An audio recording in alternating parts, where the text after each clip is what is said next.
the talking bird, the singing tree, and the golden earth was an emperor of Persia named Khosrusha, who, when he first came to his crown, in order to obtain a knowledge of affairs, took great pleasure in night excursions, attended by a trusty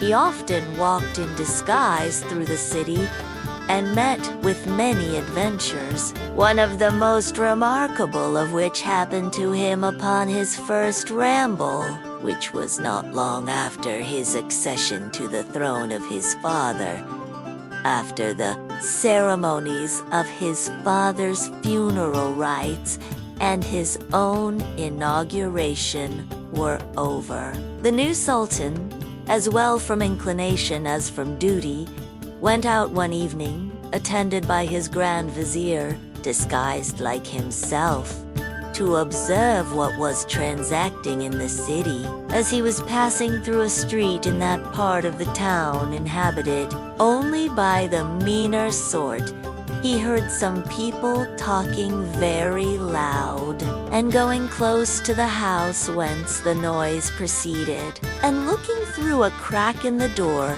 perceived a light, and 3 sisters sitting on a sofa, conversing together after supper. By what the eldie said, he presently understood the subject of their conversation was wishes. "For," said she, "since we are talking about wishes, mine shall be to have the Sultan's baker for my husband, for then I shall eat my fill of that bread, which by way of excellence is called the Sultan. Let us see if your tastes are as good as mine." "For my part," replied the second sister, "I wish I was wife to the Sultan's chief cook, for then I should eat of the most excellent dishes, and as I am persuaded that the Sultan's bread is common in the palace, I should not want any of that. Therefore you see," addressing herself to her eldest sister, "that I have a better taste than you." The youngest sister, who was very beautiful and had more charms and wit than the 2 elder, spoke in her turn. "For my part, sisters," said she, "I shall not limit my desires to such trifles, but take a higher flight. And since we are upon wishing, I wish to be the emperor's queen consort. I would make him father of a prince, whose hair should be gold on one side of his head and silver on the other. When he cried, the tears from his eyes should be pearls, and when he smiled, his vermilion lips should look like a rosebud." The 3 sisters' wishes, particularly that of the youngest, seemed so singular to the Sultan that he resolved to gratify them in their desires, but without communicating his design to his Grand Vizier, He charged him only to take notice of the house and bring the 3 sisters before him the following day. The Grand Vizier, in executing the emperor's orders, would but just give the sisters time to dress themselves to appear before His Majesty, without telling them the reason. He brought them to the palace and presented them to the emperor, who said to them, "Do you remember the wishes you expressed last night, when you were all in so pleasant a mood? Speak the truth. I must know what they were." At these unexpected words of the emperor, the 3 sisters were much confounded. They cast down their eyes and blushed, and the color which rose in the cheeks of the youngest quite captivated the emperor's heart. Modesty and fear lest they might have offended by their conversation kept them silent. The emperor, perceiving their confusion, said to encourage them, "Fear nothing. I did not send for you to distress you, and since I see that without my intending it, this is the effect of the question I asked. As I know the wish of each, I will relieve you from your fears. You," added he, "who wished to be my wife, shall have your desire this day, and you," continued he, addressing himself to the 2 elder sisters, "shall also be married to my chief baker and cook." As soon as the Sultan had declared his pleasure, the youngest sister, setting her elders an example, threw herself at the emperor's feet to express her gratitude. "Sir," said she, "my wish, since it has come to your Majesty's knowledge, was expressed only in the way of conversation and amusement. I am unworthy of the honor you do me, and supplicate your pardon for my presumption." The other 2 sisters would have excused themselves also, but the emperor, interrupting them, said, "No, no, it shall be as I have declared. The wishes of all shall be fulfilled." The nuptials were all celebrated that day, as the emperor had resolved, but in a different manner. The youngest sisters were solemnized with all the rejoicings usual at the marriages of the emperors of Persia, and those of the other 2 sisters according to the quality and distinction of their husbands, the one as the Sultan's chief baker, and the other as head cook. The 2 elder felt strongly the disproportion of their marriages to that of their younger sister. This consideration made them far from being content, though they were arrived at the utmost height of their late wishes, and much beyond their hope.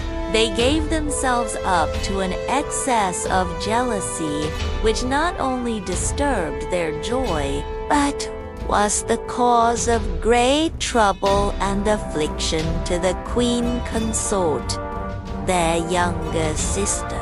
They had not an opportunity to communicate their thoughts to each other on the preference the emperor had given her, but were all together employed in preparing themselves for the celebration of their marriages. Some days afterward, when they had an opportunity of seeing each other at the public baths, the eldest said to the other, "Well, what say you to our sister's great fortune? Is not she a fine person to be a queen?" "I must own," said the other, "sister, I cannot conceive what charms the emperor could discover to be so bewitched by her. Was it a reason sufficient for him not to cast his eyes on you?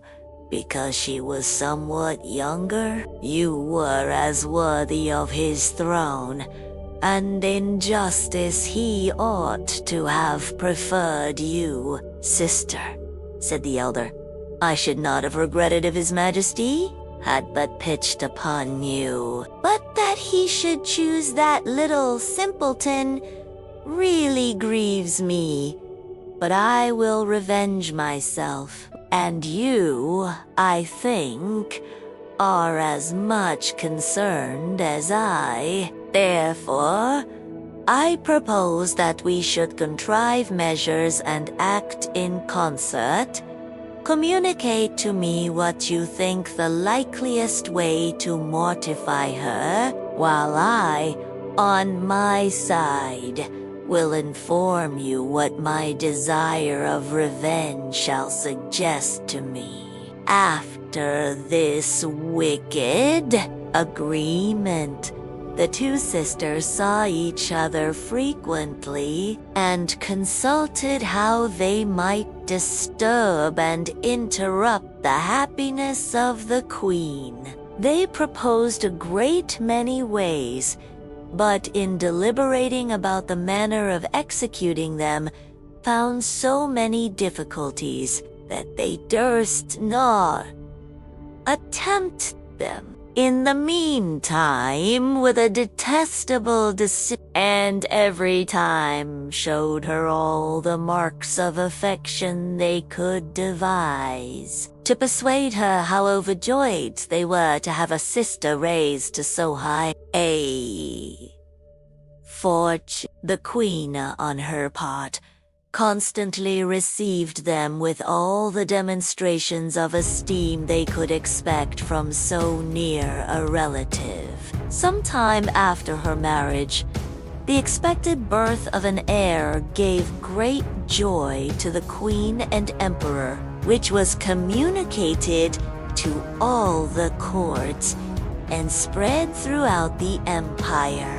Upon this news, the two sisters came to pay their compliments and proffered their services, desiring her, if not provided with nurses, to accept of them.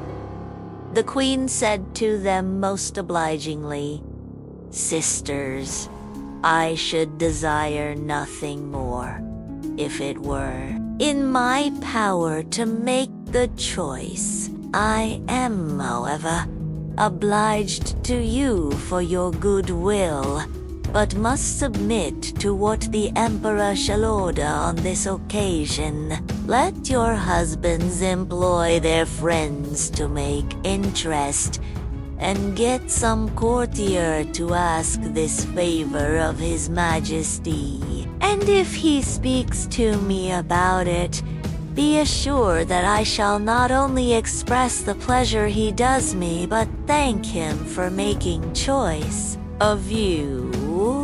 The two husbands applied themselves to some courtiers, their patrons, and begged of them to use their interest to procure their wives the honor they aspired to. Those patrons exerted themselves so much in their behalf that the emperor promised them to consider of the matter, and was as good as his word. For in conversation with the queen, he told her that he thought her sisters were the most proper persons to be about her, but would not name them before he had asked her consent. The queen, sensible of the deference the emperor so obligingly paid her, said to him, "Sir, I was prepared to do as your majesty might please to command. But since you have been so kind as to think of my sisters, I thank you for the regard you have shown them for my sake, and therefore I shall not dissemble that I had rather have them than strangers." The emperor therefore named the queen's two sisters to be her attendants, and from that time they went frequently to the palace, overjoyed at the opportunity they would have of executing the detestable wickedness they had meditated against the queen. Shortly afterward, a young prince, as bright as the day, was born to the queen. But neither his innocence nor beauty could move the cruel hearts of the merciless sisters. They wrapped him up carelessly in his claws and put him into a basket, which they abandoned to the stream of a small canal that ran under the queen's apartment, and declared that she had given birth to a puppy. This dreadful intelligence was announced to the emperor, who became so angry at the circumstance that he was likely to have occasioned the queen's death if his grand vizier had not represented to him that he could not, without injustice, make her answerable for the misfortune. In the meantime, the basket in which the little prince was exposed was carried by the stream beyond a wall which bounded the prospect of the queen's apartment, and from thence floated with the current down the gardens. By chance, of the emperor's gardens, one of the principal officers of the kingdom was walking in the garden by the side of this canal, and, perceiving a basket floating, called to a gardener, who was not far off, to bring it to shore that he might see what it contained. The gardener, with a rake which he had in his hand, drew the basket to the side of the canal, took it up, and gave it to him. The intendant of the gardens was extremely surprised to see in the basket a child, which, though he knew it could be but just born, had very fine features. This officer had been married several years, but though he had always been desirous of having children, heaven had never blessed him with any. This accident interrupted his walk. He made the gardener follow him with the child, and when he came to his own house, which was situated at the entrance to the gardens of the palace, went into his wife's apartment. "Wife," said he, "as we have no children of our own, God has sent us one. I recommend him to you. Provide him a nurse, and take as much care of him as if he were our own son. For from this moment, I acknowledge him as such." The wife received the child with great joy, and took particular pleasure in the care of him. The intendant himself would not inquire too narrowly whence the infant came. He saw plainly it came not far off from the queen's apartment, but it was not his business to examine too closely into what had passed, nor to create disturbances in a place where peace was so necessary. The following year, another prince was born, on whom the unnatural sisters had no more compassion than on his brother, but exposed him likewise in a basket and set him adrift in the canal, pretending this time that the sultana had given birth to a cat. It was happy also for this child that the intendant of the gardens was walking by the canal side, for he had it carried to his wife, and charged her to take as much care of it as of the former, which was as agreeable to her inclination as it was to his own. The Emperor of Persia was more enraged this time against the queen than before, and she had felt the effects of his anger if the Grand Vizier's remonstrances had not prevailed. The third year the queen gave birth to a princess, which innocent babe underwent the same fate as her brothers, for the two sisters, being determined not to desist from their detestable schemes till they had seen the queen cast off and humbled, claimed that a log of wood had been born and exposed this infant also on the canal. But a princess, as well as her brothers, was preserved from death by the compassion and charity of the intendant of the gardens. Khosrowsha could no longer contain himself.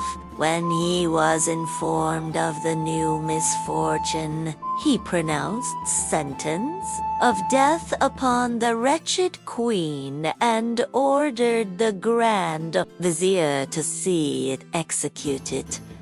The Grand Vizier and the courtiers who were present cast themselves at the emperor's feet to beg of him to revoke the sentence. Your Majesty, I hope, will give me leave, said the Grand Vizier, to represent to you that the laws which condemn persons to death were made to punish crime. The three extraordinary misfortunes of the queen are not crimes, for in what can she'll be said to have contributed toward them.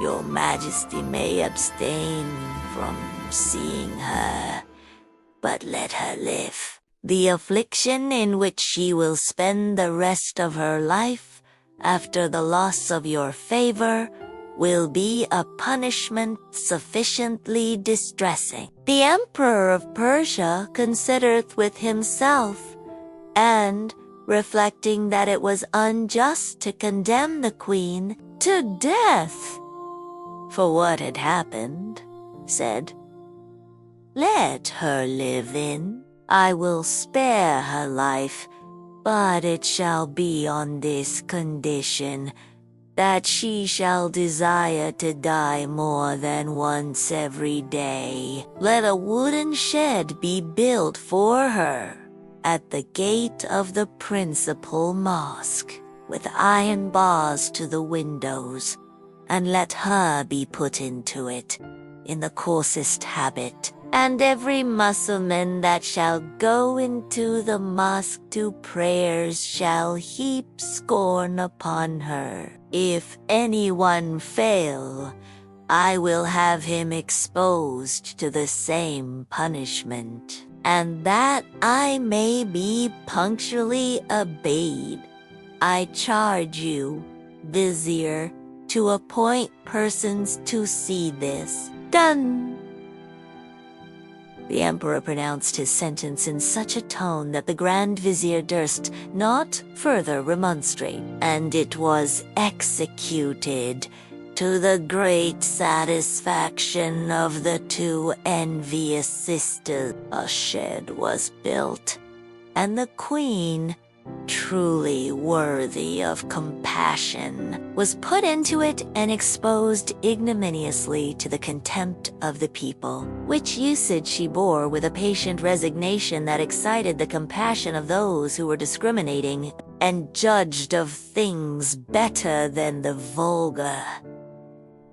The two princes and the princess were, in the meantime, nursed and brought up by the intendant of the gardens and his wife with the tenderness of a father and mother, and as they advanced in age, they all showed marks of superior dignity, which discovered itself every day by a certain air which could only belong to exalted birth. All this increased the affections of the intendant and his wife, who called the eldest prince Bahman and the second Pervis, both of them names of the most ancient emperors of Persia, and the Princess P, which name also had been borne by several queens and princesses of the kingdom.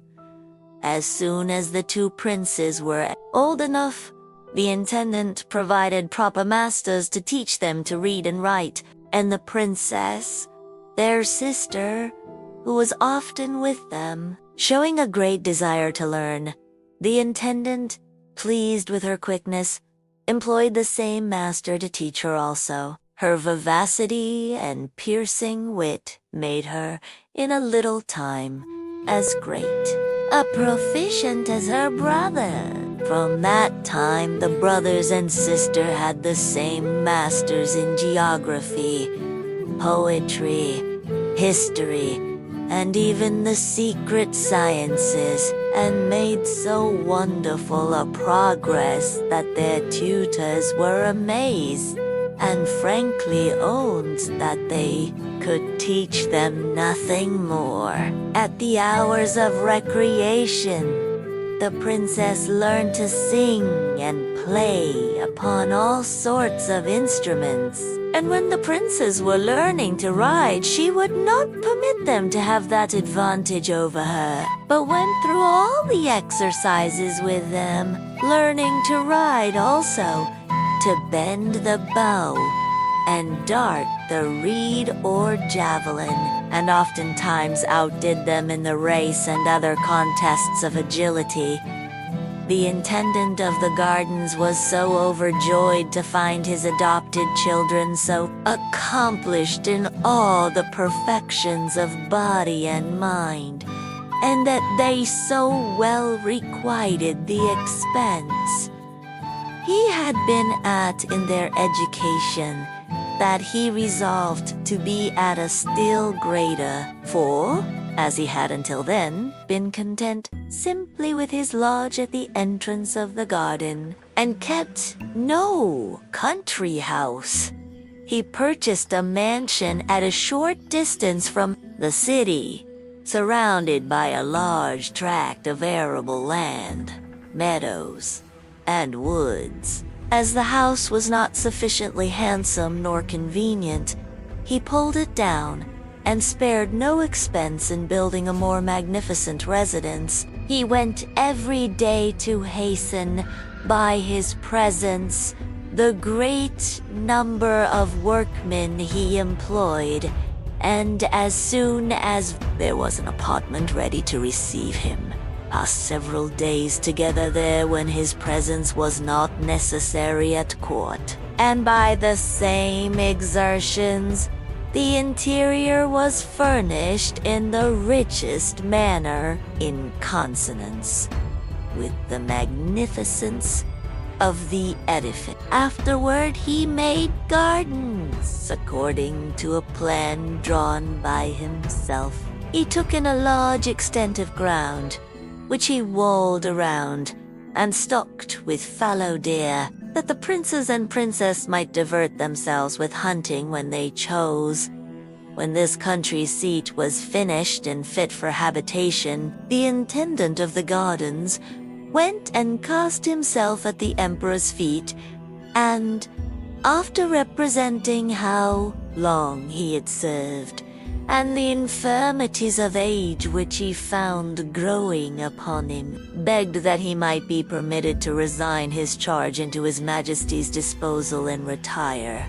The emperor gave him leave, with the more pleasure, because he was satisfied with his long services, both in his father's reign and his own, and when he granted it, asked what he should do to recompense him. "Sir," replied the intendant of the gardens, "I have received so many obligations from your majesty and the late emperor, your father of happy memory, that I desire no more than the honor of dying in your favor." He took his leave of the emperor and retired with the two princes and the princess to the country retreat he had built. His wife had been dead some years, and he himself had not lived above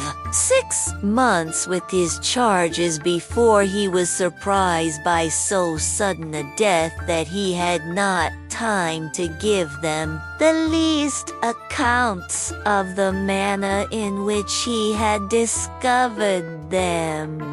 The Princes Barman and Purvis, and the Princess Piryazed, who knew no other father than the intendant of the emperor's gardens, regretted and bewailed him as such, and paid all the honors in his funeral obsequies, which love and filial gratitude required of them.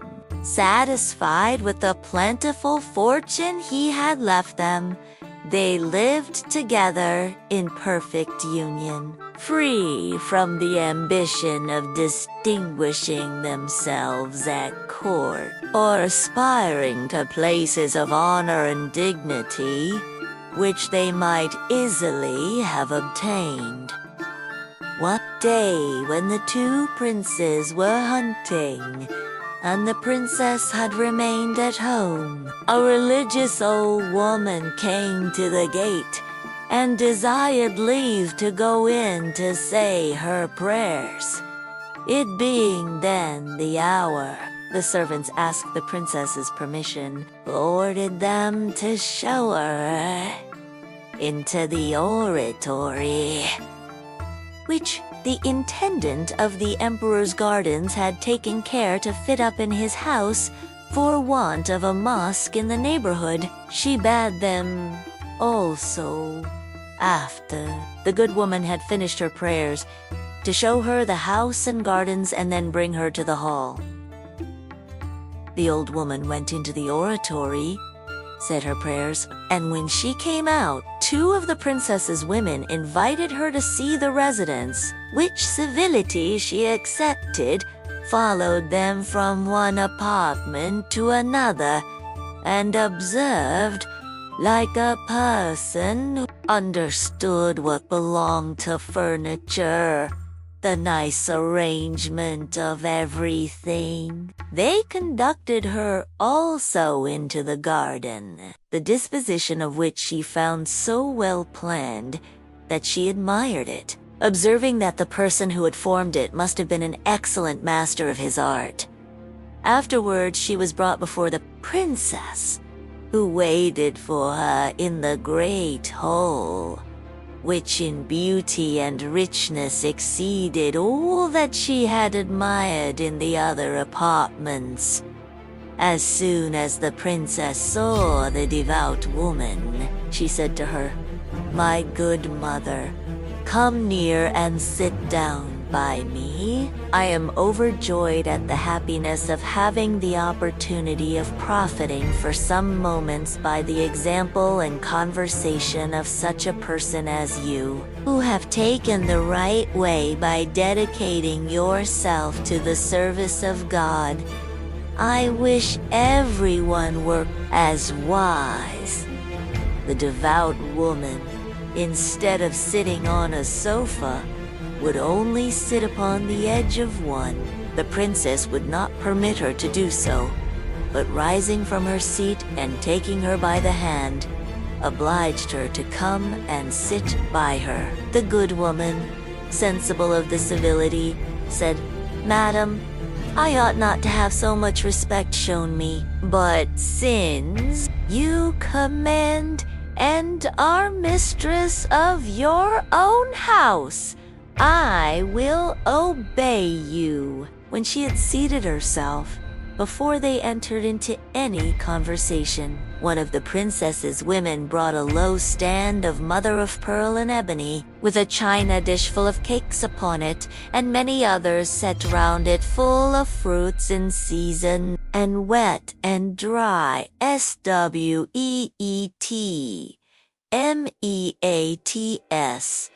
The princess took up one of the cakes, and presenting her with it, said, "Eat, good mother, and make choice of what you like best. You had need to eat after coming so far." "Madam," replied the good woman, "I am not used to eat such delicacies, but will not refuse what God has sent me by so liberal a hand as yours." While the devout woman was eating, the princess ate a little too, to bear her company, and asked her many questions upon the exercise of devotion which she practiced and how she lived, all of which she answered with great modesty, talking of various things, At last the princess asked her what she thought of the house and how she liked it. "Madam," answered the devout woman, "I must certainly have very bad taste to disapprove anything in it, since it is beautiful, regular, and magnificently furnished with exactness and judgment, and all its ornaments adjusted in the best manner. Its situation is an agreeable spot, and no garden can be more delightful. But yet, if you will give me leave to speak my mind freely, I will take the liberty to tell you that this house would be incomparable if it had 3 things which are wanting to complete it." "My good mother," replied the Princess Pirizet, "what are those? I entreat you to tell me what they are. I will spare nothing to get them." "Madam," replied the devout woman, "the first of these 3 things is the talking bird, so singular a creature that it draws round it all the songsters of the neighborhood which come to accompany its voice. The second is the singing tree, the leaves of which are so many mouths, which form an harmonious concert of different voices, and never cease. The third is the golden water, a single drop of which being poured into a vessel properly prepared, it increases so as to fill it immediately, and rises up in the middle like a fountain, which continually plays, and yet the basin never overflows." "My good mother," cried the princess, "how much am I obliged to you for the knowledge of these curiosities. I never before heard there were such rarities in the world. But as I am persuaded that you know, I expect that you should do me the favor to inform me where they are to be found."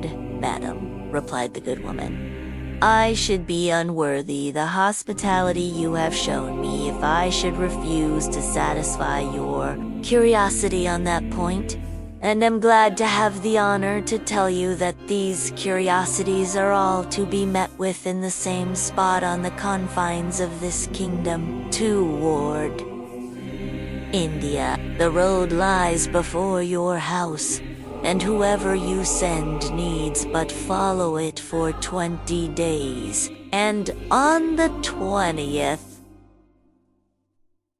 only let him ask the first person he meets where the talking bird, the singing tree, and the golden water are, and he will be informed."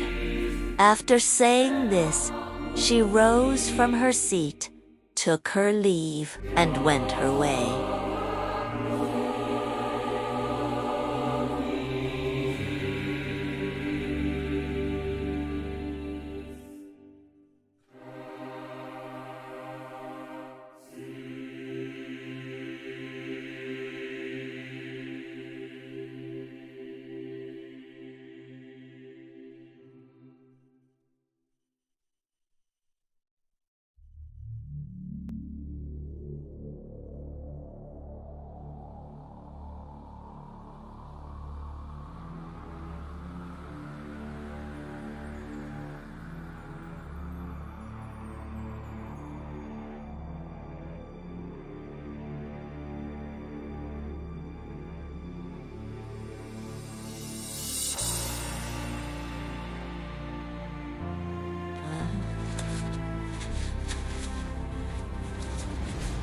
Singing tree and golden water, that she never perceived the devout woman's departure, till she wanted to ask her some question for her better information, for she thought that what she had been told was not a sufficient reason for exposing herself by undertaking a long journey. However, she would not send after her visitor, but endeavored to remember all the directions. And when she thought she had recollected every word, took real pleasure in thinking of the satisfaction she should have if she could get these curiosities into her possession. But the difficulties she apprehended and the fear of not succeeding made her very uneasy. She was absorbed in these thoughts when her brothers returned from hunting, who, when they entered the great hall, instead of finding her lively and gay, as she was wont to be, were amazed to see her so pensive and hanging down her head as if something troubled her. "Sister," said Prince Bahman, "what has become of all your mirth and gaiety? Are you not well? Or has some misfortune befallen you? Tell us, that we may know how to act and give you some relief. If anyone has affronted you, we will resent his insolence." The princess remained in the same posture some time without answering, but at last lifted up her eyes to look at her brothers and then held them down again, telling them nothing disturbed her. "Sister," said Prince Bahman, "you conceal the truth from us. There must be something of consequence. It is impossible we could observe so sudden a change if nothing was the matter with you. You would not have us satisfied with the evasive answer you have given. Do not conceal anything, unless you would have us suspect that you renounce the strict union which has hitherto subsisted between us." The princess, who had not the smallest intention to offend her brothers, would not suffer them to entertain such a thought, but said, "When I told you nothing disturbed me, I meant nothing that was of importance to you.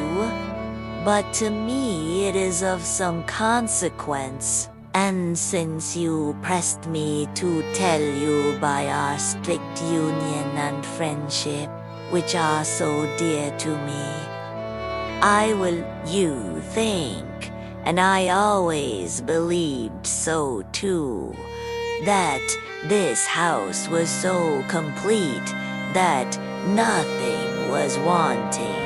But this day I have learned that it lacks 3 rarities which would render it so perfect that no country seat in the world could be compared with it.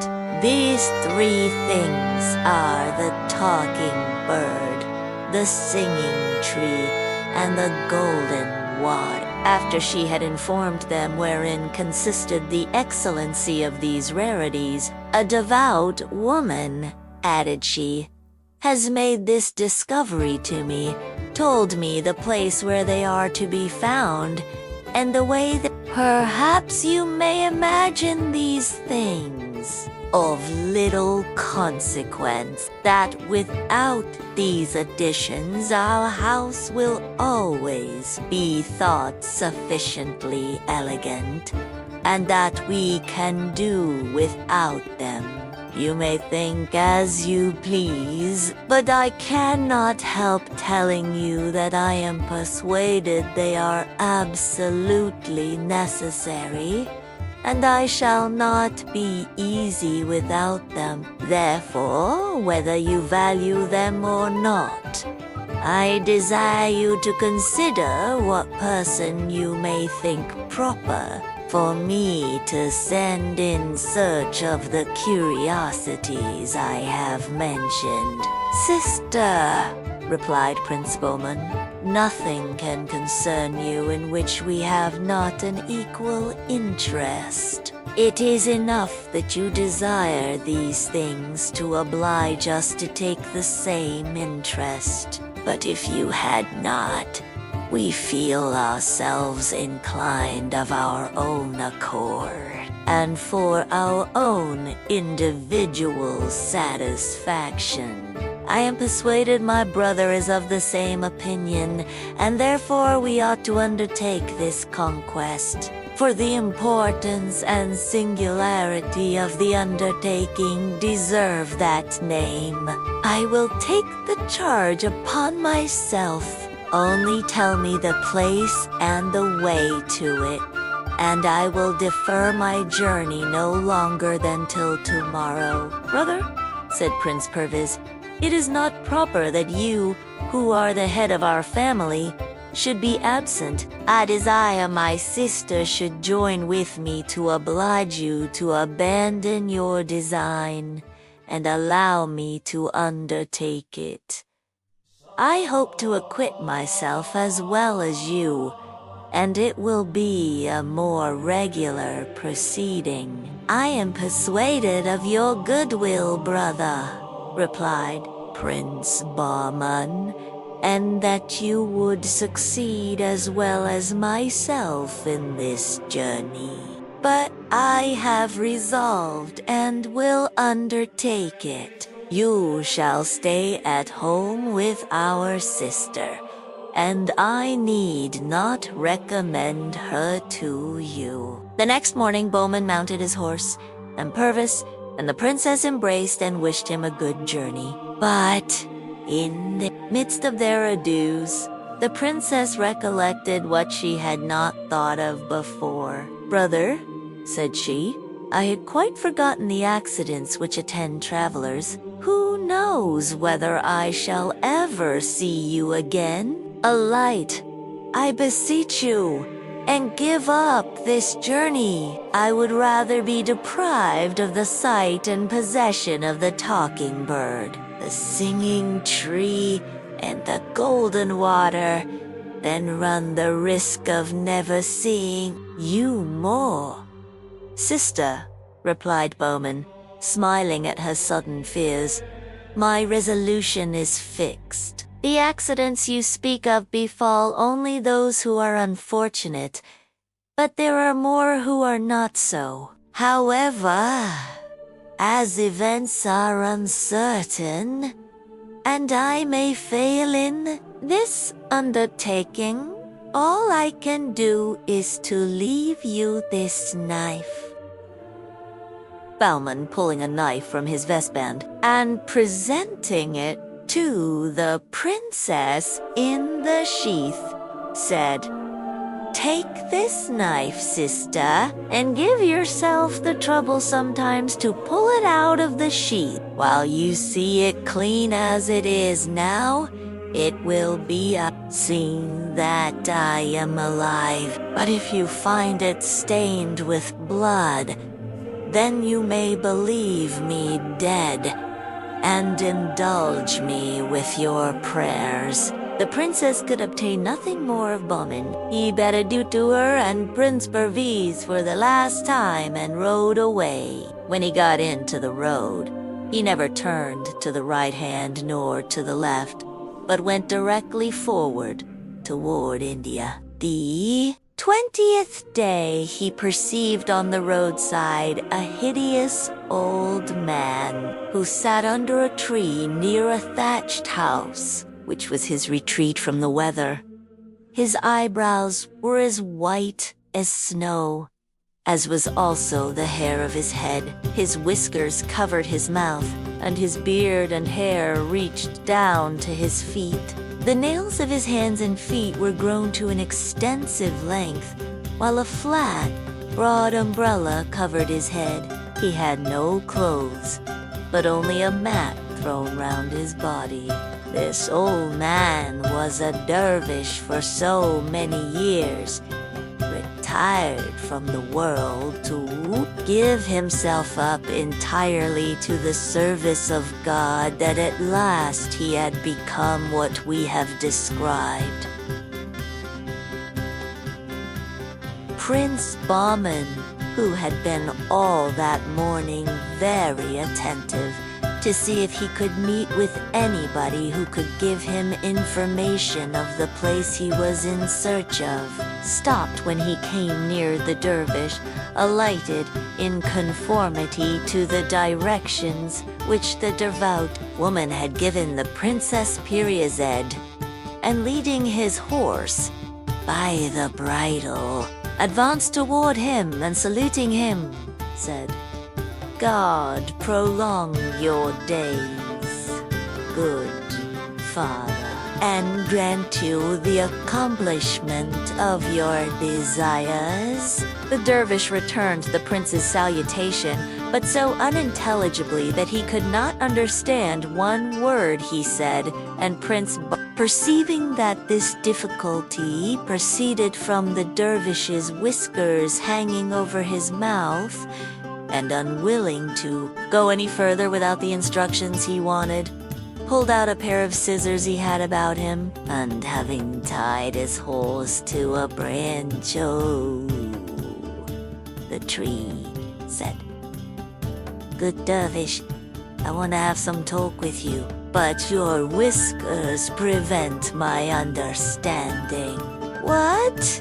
You say? And if you will consent, I will cut off some part of them and of your eyebrows, which disfigure you so much that you look more like a bear than a man." The dervish did not oppose the offer, and when the prince had cut off as much hair as he thought fit, he perceived that the dervish had a good complexion, and that he was not as old as he seemed. "Good dervish," said he, "if I had a glass, I would show you how young you look. You are now a man, but before, nobody could tell what you were." The kind behavior of Prince Balman made the dervish smile and return his compliment. "Sir," said he, "whoever you are, I am obliged by the good office you have performed, and am ready to show my gratitude by doing anything in my power for you. You must have alighted here upon some account or other. Tell me what it is, and I will endeavor to serve you." "Good dervish," replied Prince Bahman, "I am in search of the talking bird, the singing tree, and the golden water. I know these three rarities are not far from hence, but cannot tell exactly the place where they are to be found. If you know, I conjure you to show me the way, that I may not lose my labor after so long a journey." The prince, while he spoke, observed that the dervish changed countenance, held down his eyes, looked very serious, and remained silent, which obliged him to say to him again, "Good father, tell me whether you know what I ask you, that I may not lose my time, but inform myself somewhere else." At last, the dervish broke silence. "Sir," said he to Prince Bahman, "I know the way you ask of me, but the regard which I conceived for you the first moment I saw you, and which is grown stronger by the service you have done me, kept me in suspense as to whether I should give you the satisfaction you desire." "What motive can hinder you?" replied the prince, "and what difficulties do you find in so doing?" "I will tell you," replied the dervish. "The danger to which you are going to expose yourself is greater than you may suppose. A number of gentlemen of as much bravery as you can possibly possess have passed this way and asked me the same question, when I had used all my endeavors to persuade them to desist. they would not believe me. At last I yielded to their importunities. I was compelled to show them the way, and I can assure you they have all perished, for I have not seen one come back. Therefore, if you have any regard for your life, take my advice. Go no farther, but return home. Prince Bowman persisted in his resolution. I will not suppose, said he to the dervish, but that your advice is sincere. I am obliged to you for the friendship you express for me, but whatever may be the danger, nothing shall make me change my intention. Whoever attacks me, I am well armed, and can say, I am as brave as anyone. But they who will attack you are not to be seen, replied the dervish. How will you defend yourself against invisible persons? It is no matter, answered the prince. All you say shall not persuade me to do anything contrary to my duty. Since you know the way, I conjure you once more to inform me. When the dervish found he could not prevail upon Prince Bowman, and that he was obstinately bent to pursue his journey, notwithstanding his friendly remark, he put his hand into a bag that lay by him and pulled out a bowl, which he presented to him. Since I cannot prevail on you to attend to my advice, said he, take this bowl, and when you are on horseback, throw it before you, and follow it to the foot of a mountain, where it will stop. As soon as the bowl stops alight, leave your horse with the bridle over his neck, and he will stand in the same place till you return. As you ascend, you will see on your right and left a great number of large black stones, and will hear on all sides a confusion of voices, which will utter 1,000 abuses to discourage you and prevent your reaching the summit of the mountain. Be not afraid, but above all things, do not turn your head to look behind you, for in that instant you will be changed into such a black stone as those you see, which are all youths who have failed in this enterprise. If you escape the danger of which I give you but a faint idea, and get to the top of the mountain, you will see a cage, and in that cage is the bird you seek. Ask him which are the singing tree and the golden water, and he will tell you. I have nothing more to say. This is what you have to do, and if you are prudent, you will take my advice and not expose your life. Consider once more while you have time that the difficulties are almost insuperable. I am obliged to you for your advice, replied Prince Bowman after he had received the bowl, but cannot follow it. However, I will endeavor to conform myself to that part of it which bids me not to look behind me, and I hope to come and thank you when I have obtained what I am seeking. After these words, to which the dervish made no other answer than that he should be overjoyed to see him again, the prince mounted his horse, took leave of the dervish with a respectful salute, and threw the bowl before him.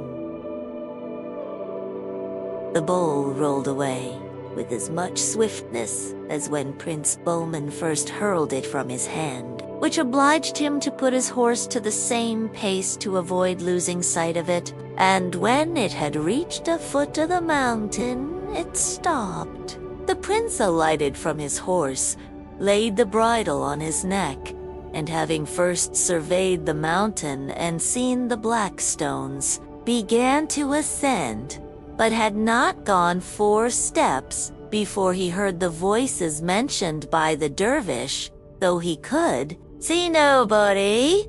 Some said, "Where is that fool going? Where is he going? What would he have? Do not let him pass." Others, "Stop him, catch him, kill him." And others with a voice like thunder, "Thief, assassin, murderer." While some in a jeebing tone cried, "No, no, no, do not hurt him. Let the pretty fellow pass. The cage and butter kept for him." Notwithstanding all these troublesome voices, Prince Bahman ascended with resolution for some time, but the voices redoubled with so loud a din, both behind and before, that at last he was seized with dread. His legs trembled under him, he staggered, and finding that his strength failed him, he forgot the dervish's advice, turned about to run down the hill, and was that instant changed into a black stone, a metamorphosis which had happened to many before him who had attempted the ascent. His horse, likewise, underwent the same change. From the time of Prince Bahman's departure, the Princess Pirizad always wore the knife and sheath in her girdle, and pulled it out several times in a day to know whether her brother was alive. She had the consolation to understand he was in perfect health and to talk of him frequently with Prince Perviz. On the fatal day that Prince Bahman was transformed into a stone, as Prince Perviz and the princess were talking together in the evening, as usual, the prince desired his sister to pull out the knife to know how their brother did. The princess readily complied, and seeing the blood run down, the point was seized with so much horror that she threw it down. "Ah, my dear brother," cried she, "I have been the cause of your death, and shall never see you more. Why did I tell you of the talking bird, singing tree, and golden water? Or rather, of what importance was it to me to know whether the devout woman thought this house ugly or handsome, or complete or not? I wish to heaven she had never addressed herself to me." Prince Perviz was as much afflicted at the death of Prince Bahman as the princess, but not to waste time in needless regret, as he knew that she still passionately desired possession of the marvelous treasures. He interrupted her, saying, "Sister, our regret for our brother is vain. Our lamentations cannot restore him to life. It is the will of God. We must submit and adore the decrees of the Almighty without searching into them. Why should you now doubt of the truth of what the holy woman told you? Do you think she spoke to you of 3 things that were not in being, and that she invented them to deceive you who had received her with so much goodness and civility? Let us rather believe that our brother's death is owing to some error on his part, or some accident which we cannot conceive. It ought not, therefore, to prevent us from pursuing our object." I offered to go this journey, and am now more resolved than ever. His example has no effect upon my resolution. Tomorrow I will depart." The princess did all she could to dissuade Prince Purvis, conjuring him not to expose her to the danger of losing 2 brothers, but he was obstinate, and all the remonstrances she could urge had no effect upon him. Before he went, that she might know what success he had, he left her a string of 100 pearls, telling her that if they would not run when she should count them upon the string, but remain fixed, that would be a certain sign he had undergone the same fate as his brother, but at the same time told her he hoped it would never happen, but that he should have the delight of seeing her again. Prince Purvis, on the 20th day after his departure, met the same dervish in the same place as his brother Bowman had done before him. He went directly up to him, and after he had saluted, asked him if he could tell him where to find the talking bird, the singing tree, and the golden water. The dervish urged the same remonstrances as he had done to Prince Bowman, telling him that a young gentleman who very much resembled him was with him a short time before, that, overcome by his importunity, he had shown him the way, given him a guide, and told him how he should act to succeed, but that he had not seen him since, and doubted not but he had shared the same fate as all other adventurers. "Good dervish," answered Prince Purvis, "I know whom you speak of. He was my elder brother, and I am informed of the certainty of his death, but know not the cause." "I can tell you," replied the dervish. "He was changed into a black stone, as all I speak of have been. And you must expect the same transformation, unless you observe more exactly than he has done the advice I gave him. In case you persist in your resolution, which I once more entreat you to renounce." "Dervish," said Prince Purvis, "I cannot sufficiently express how much I am obliged for the concern you take in my life, who am a stranger to you, and have done nothing to deserve your kindness. But I thoroughly considered this enterprise before I undertook it. Therefore I beg of you to do me the same favor you have done my brother. Perhaps I may have better success in following your directions, since I cannot prevail with you," said the dervish, "to give up your obstinate resolution. If my age did not prevent me, and I could stand, I would get up to reach you a bowl I have here, which will show you the way." Without giving the dervish time to say more, the prince alighted from his horse and went to the dervish, who had taken a bowl out of his bag, in which he had a great many, and gave it him with the same directions he had given Prince Bowman. And after warning him not to be discouraged by the voices he should hear, however threatening they might be, but to continue his way up the hill till he saw the cage and bird, he let him depart. Prince Purvis thanked the dervish, and when he had remounted and taken leave, threw the bowl before his horse, and spurring him at the same time, followed it. When the bowl came to the bottom of the hill, it stopped.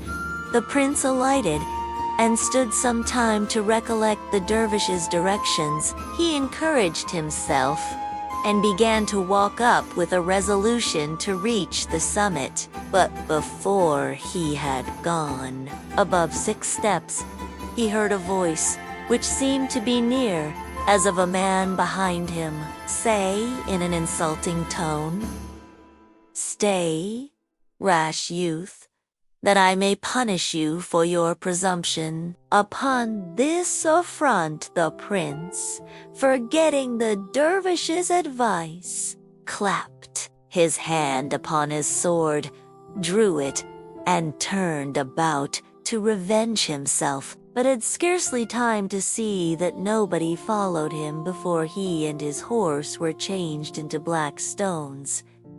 In the meantime, the princess peered several times a day after her brother's departure, counted her chaplet. She did not omit it at night, but when she went to bed, put it about her neck, and in the morning when she awoke, counted over the pearls again to see if they would slide. The day that Prince Perviz was transformed into a stone, she was counting over the pearls as she used to do, when all at once they became immovably fixed, a certain token that the prince, her brother, was dead. As she had determined what to do in case it should so happen, she lost no time in outward demonstrations of grief, which she concealed as much as possible.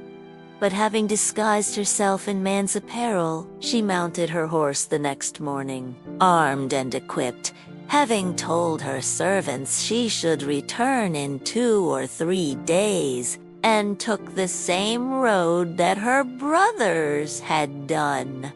The princess, who had been used to ride on horseback in hunting, supported the fatigue of so long a journey better than most ladies could have done. And as she made the same stages as her brothers, she also met with the dervish on the 20th day. When she came near him, she alighted from her horse, leading him by the bridle, went and sat down by the dervish, and after she had saluted him, said, "Good dervish, give me leave to rest myself, and do me the favor to tell me if you have not heard that there are somewhere in this neighborhood a talking bird, a singing tree, and golden water." "Princess," answered the dervish, "for so I must call you, since by your voice I know you too. Be a woman disguised in man's apparel. I know the place well where these things are to be found. But what makes you ask me this question?"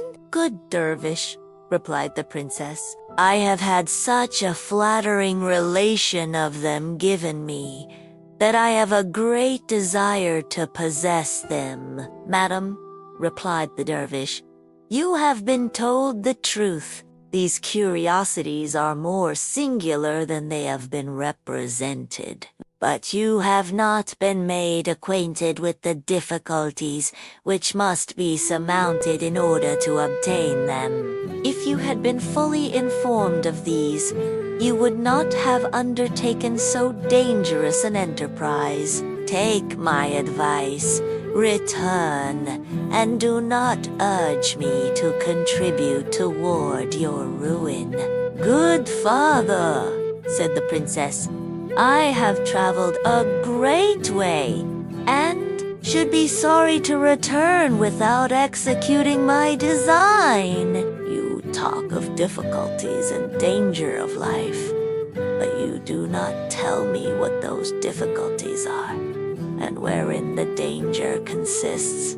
"This is what I desire to know, that I may consider and judge whether I can trust my courage and strength to brave them." The dervish repeated to the princess what he had said to the Princess Bahman and Pervin, exaggerating the difficulties of climbing up to the top of the mountain, where she was to make herself mistress of the bird, which would inform her of the singing tree and golden water. He magnified the din of the terrible threatening voices which she would hear on all sides of her, and the great number of black stones alone sufficient to strike terror. He entreated her to reflect that those stones were so many brave gentlemen, so metamorphosed for having omitted to observe the principal condition of success in the perilous undertaking, which was not to look behind them before they had got possession of the cage. When the dervish had done, the princess replied, "By what I comprehend from your discourse, the difficulties of succeeding in this affair are, first, the getting up to the cage without being frightened at the terrible din of voices.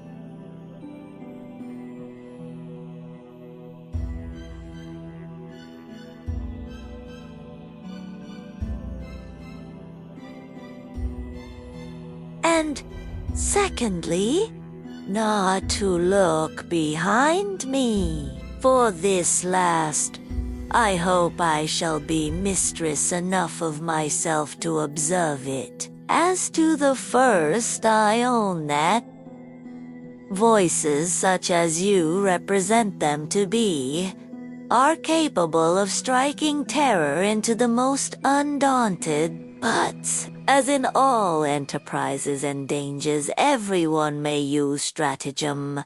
I desire to know of you if I may use any in one of so great importance.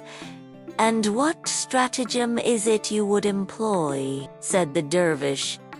"To stop my ears with cotton," answered the princess, "that the voices, however terrible, may make the less impression upon my imagination, and my mind remain free from that disturbance which might cause me to lose the use of my reason." "Princess," replied the dervish, "of all the persons who have addressed themselves to me for information, I do not know that ever one made use of the contrivance you propose. All I know is that they all perished.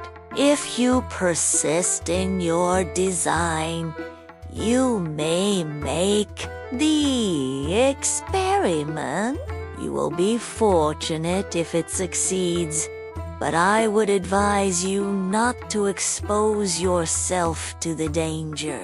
"My good father," replied the princess, "I am sure my precaution will succeed, and am resolved to try the experiment. Nothing remains for me but to know which way I must go, and I conjure you not to deny me that information." The dervish exhorted her again to consider well what she was going to do, but finding her resolute, he took out a bowl, and presenting it to her, said, "Take this bowl, mount your horse again, and when you have thrown it before you, follow it through all its windings, till it stops at the bottom of the mountain. There alight and ascend the hill. Go, you know the rest." After the princess had thanked the dervish and taken her leave of him, she mounted her horse, threw the bowl before her, and followed it till it stopped at the foot of the mountain.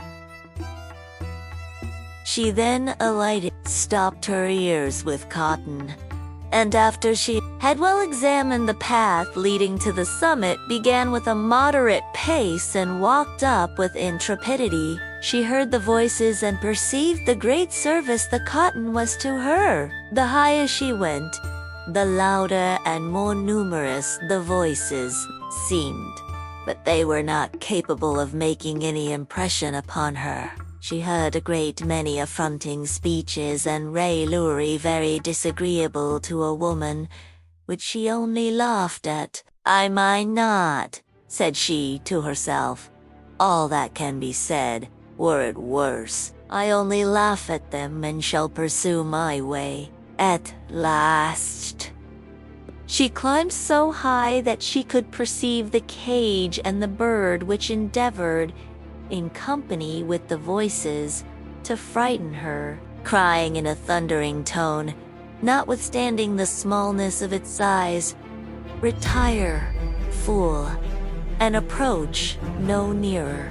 The princess, encouraged by this sight, redoubled her speed, and by effort gained the summit of the mountain, where the ground was level. Then running directly to the cage and clapping her hand upon it, cried, "Bird, I have you, and you shall not escape me."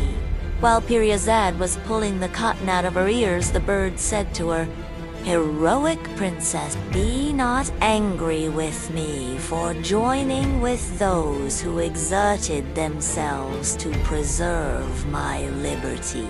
Though in a cage, I was content with my condition, but since I am destined to be a slave, I would rather be yours than any other person's. Since you have obtained me so courageously, from this instant I swear entire submission to all your commands. I know who you are. You do not, but the time will come when I shall do you essential service, for which I hope you will think yourself obliged to me. As a proof of my sincerity, tell me what you desire, and I am ready to obey you." The princess's joy was the more inexpressible, because the conquest she had made had cost her the lives of 2 beloved brothers, and given her more trouble and danger than she could have imagined. "Bird," said she, "it was my intention to have told you that I wish for many things which are of importance, but I am overjoyed that you have shown your goodwill and prevented me.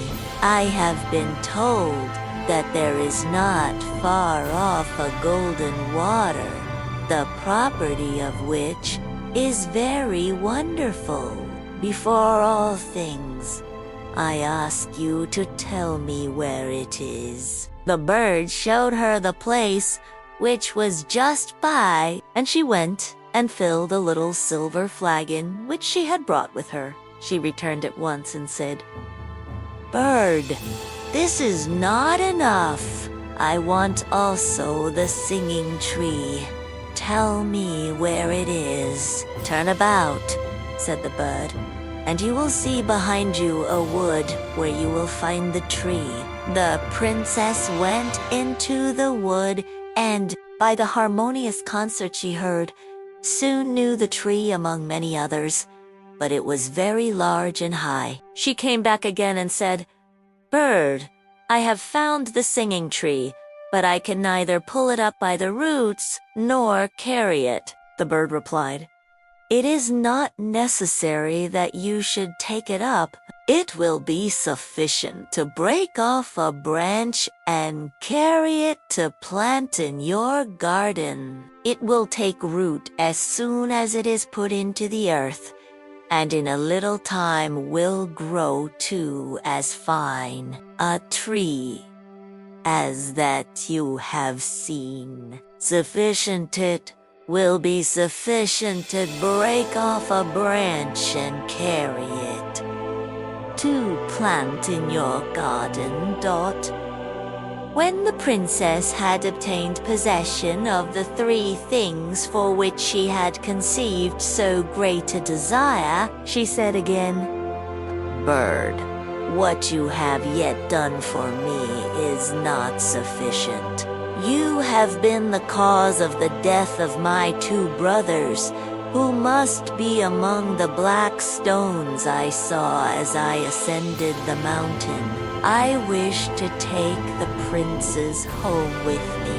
The bird seemed reluctant to satisfy the princess in this point, and indeed made some difficulty to comply. "Bird," said the princess, "remember you told me that you were my slave. You are so, and your life is in my disposal. That I cannot deny," answered the bird. "But although what you now ask is more difficult than all the rest, yet I will do it for you. Cast your eyes around," added he, "and look if you can see a little pitcher." "I see it already," said the princess. "Take it then," said he, "and as you descend the mountain, sprinkle a little of the water that is in it upon every black stone." The princess took up the pitcher accordingly, carried with her the cage and bird, the flagon of golden water, and the branch of the singing tree, and as she descended the mountain, threw a little of the water on every black stone, which was changed immediately into a man. And as she did not miss one stone, all the horses, both of her brothers and of the other gentlemen, resumed their natural forms also. She instantly recognized Bowman and Purvis as they did her, and ran to embrace her. She returned their embraces, and expressed her amazement. "What do you hear, my dear brothers?" said she, and they told her they had been asleep. "Yes," replied she, "and if it had not been for me, perhaps you might have slept till the day of judgment. Do not you remember that you came to fetch the talking bird, the singing tree, and the golden water? And did not you see, as you came along, the place covered with black stones? Look and see if there be any now.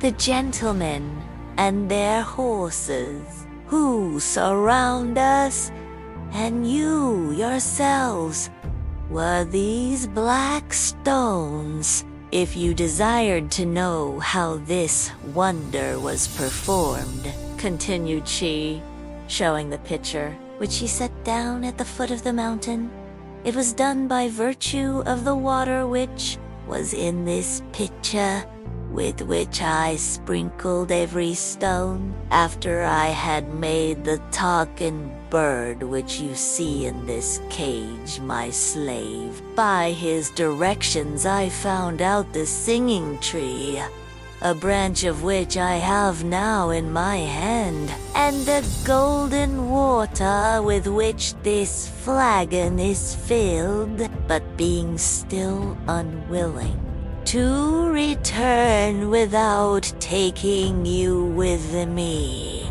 I constrained the bird by the power I had over him to afford me the means. He told me where to find this pitcher and the use I was to make of it. The Princes Bowman and Purvis learned by this relation the obligation they had to their sister, as did all the other gentlemen, who expressed to her that, far from envying her happiness in the conquest she had made, and which they all had aspired to, they thought they could not better express their gratitude for restoring them to life again than by declaring themselves her slaves, and that they were ready to obey her in whatever she should command. "Gentlemen," replied the princess, "if you had given any attention to my words, you might have observed that I had no other intention in what I have done than to recover my brothers.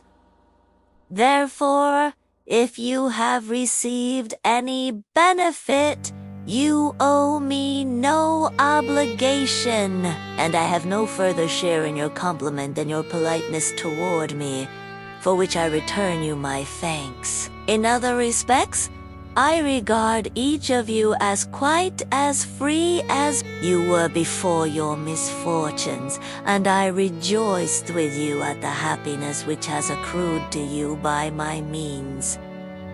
Let us, however, stay no longer in a place where we have nothing to detain us, but mount our horses and return to our respective homes." The princess took her horse, which stood in the place where she had left him. Before she mounted, Prince Bowman desired her to give him the cage to carry. "Brother," replied the princess, "the bird is my slave, and I will carry him myself, if you will take the pains to carry the branch of the singing tree. There it is. Only hold the cage while I get on horseback." When she had mounted her horse, and Prince Bowman had given her the cage, she turned about and said to Prince Purvis, "I leave the flagon of golden water to your care, if it will not be too much trouble for you to carry it." And Prince Purvis accordingly took charge of it with pleasure. When Bowman, Purvis, and all the gentlemen had mounted their horses, the princess waited for some of them to lead the way. The two princes paid that compliment to the gentlemen, and they again to the princess, who, finding that none of them would accept the honor, but that it was reserved for her, addressed herself to them and said, "Gentlemen, I expect that some of you should lead the way." To which one who was nearest to her, in the name of the rest, replied, "Madam, were we ignorant of the respect due to your sex? Yet after what you have done for us, there is no deference we would not willingly pay you.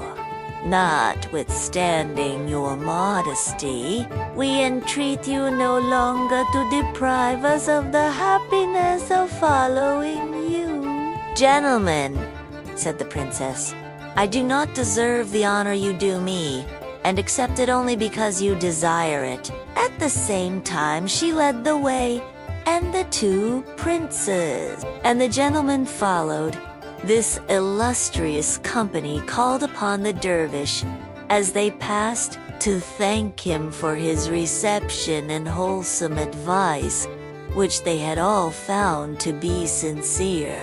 He was dead, however, whether of old age or because he was no longer necessary to show the way to obtaining the three rarities, did not appear. They pursued their route, but lessened in their numbers every day. The gentlemen who, as we said before, had come from different countries, after severally repeating their obligations to the princess and her brothers, took leave of them one after another as they approached the road by which they had come. As soon as the princess reached home, she placed the cage in the garden, and the bird no sooner began to warble than he was surrounded by nightingales, chaffinches, larks, linnets, goldfinches, and every species of birds of the country. The branch of the singing tree was no sooner set in the midst of the parterre, a little distance from the house, than it took root, and in a short time became a large tree, the leaves of which gave as harmonious a concert as those of the parent from which it was gathered. A large basin of beautiful marble was placed in the garden, and when it was finished, the princess poured into it all the golden water from the flagon, which instantly increased and swelled so much that it soon reached up to the edges of the basin, and afterward formed, in the middle, a fountain 20 feet high, which fell again into the basin perpetually without running over. The report of these wonders was presently spread abroad, and as the gates of the house and those of the gardens were shut to nobody, a great number of people came to admire them. Some days after, when the Princes Bahman and Perviz had recovered from the fatigue of their journey, they resumed their former way of living. And as their usual diversion was hunting, they mounted their horses and went for the first time since their return, not to their own domain, but 2 or 3 leagues from their house. As they pursued their sport, the Emperor of Persia came in pursuit of game upon the same ground. When they perceived, by the number of horsemen in different places, that he would soon be up, they resolved to discontinue their chase and retire to avoid encountering him. But in the very road they took, they chanced to meet him in so narrow a way that they could not retreat without being seen.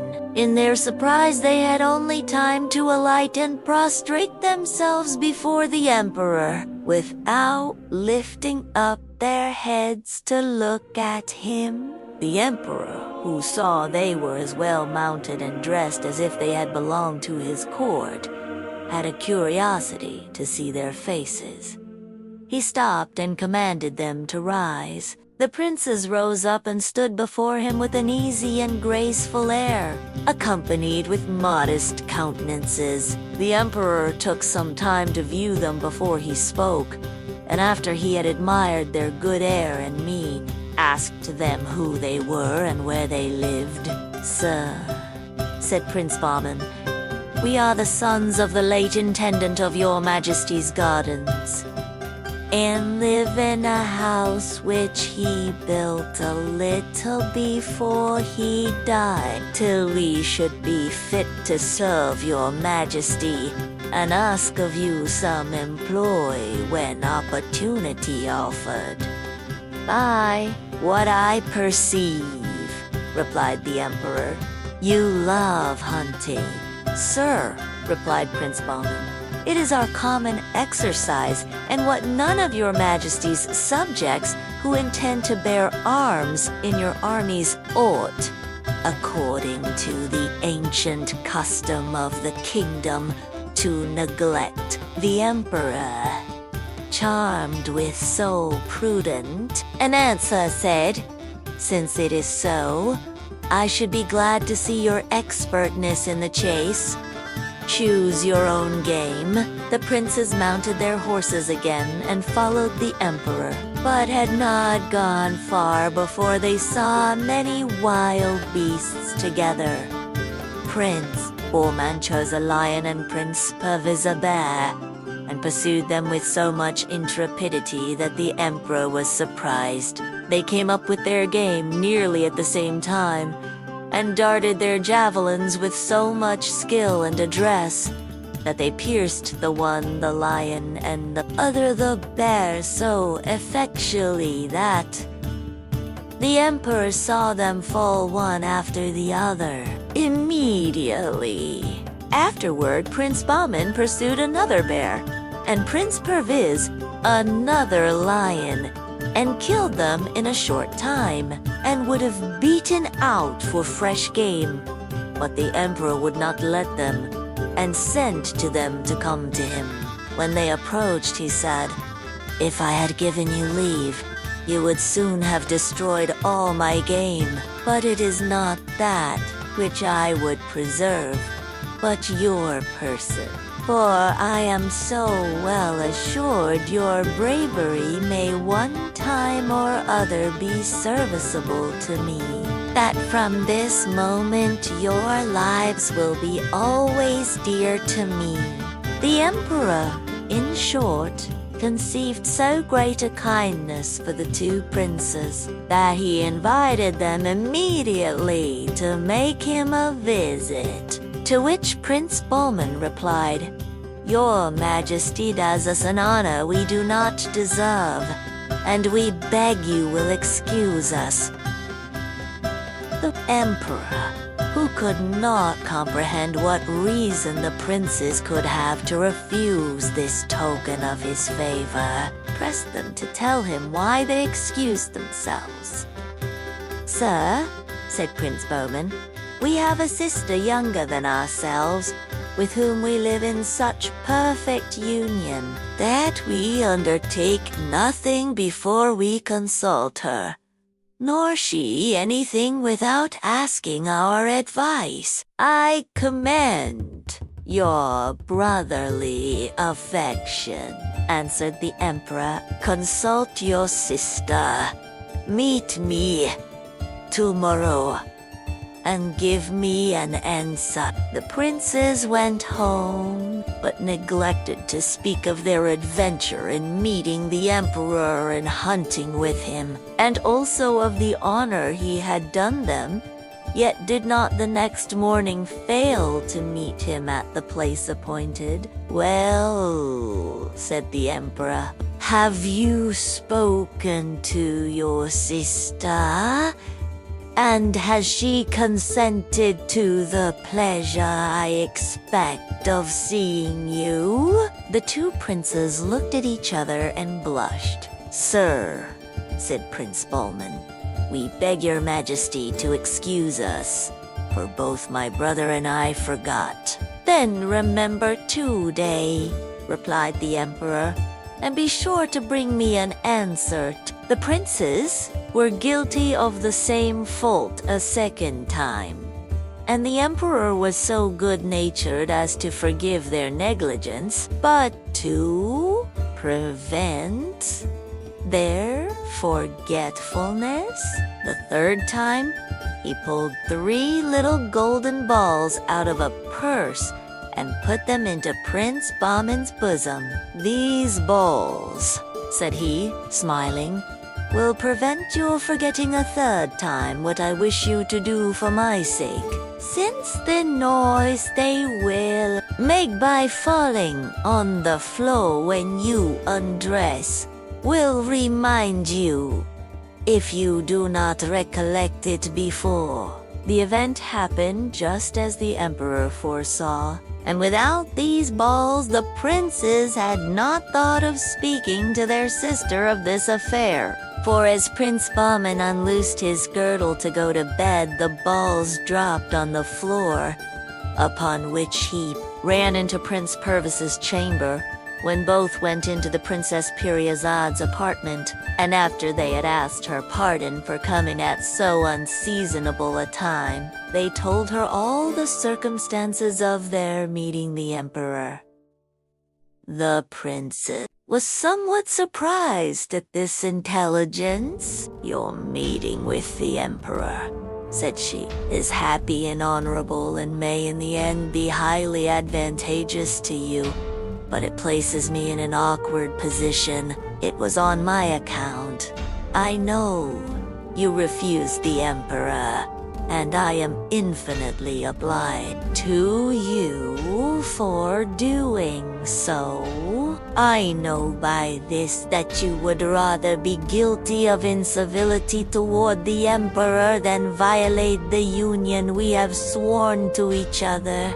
You judge right, for if you had once gone, you would insensibly have been engaged to devote yourselves to him.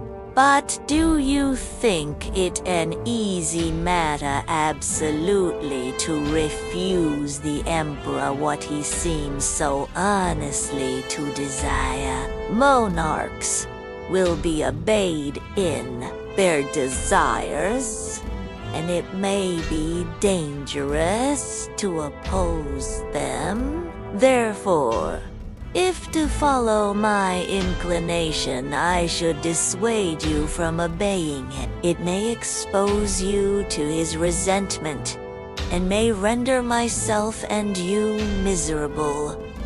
These are my sentiments, but before we conclude upon anything, let us consult the talking bird and hear what he says. He is penetrating and has promised his assistance in all difficulties. The princess sent for the cage, and after she had related the circumstances to the bird in the presence of her brothers, asked him what they should do in this perplexity. The bird answered, "The princes, your brothers, must conform to the Emperor's pleasure, and in their turn invite him to come and see your house." "But, bird," replied the princess, "my brothers and I love one another, and our friendship is yet undisturbed. Will not this step be injurious to that friendship?" "Not at all," replied the bird. "It will tend rather to cement it." "Then," answered the princess, "the Emperor will see me." The bird told her it was necessary he should, and that everything would go better afterward. Next morning, the princes met the Emperor hunting, who asked them if they had remembered to speak to their sister. Prince Bahman approached and answered, "Sir, we are ready to obey you, for we have not only obtained our sister's consent with great ease, but she took it amiss that we should pay her that deference in a matter wherein our duty to your majesty was concerned. If we have offended, we hope you will pardon us." "Do not be uneasy," replied the Emperor. "I highly approve of your conduct, and hope you will have the same deference and attachment to my person, if I have ever so little share in your friendship." The princes, confounded at the Emperor's goodness, returned no other answer but a low obeisance.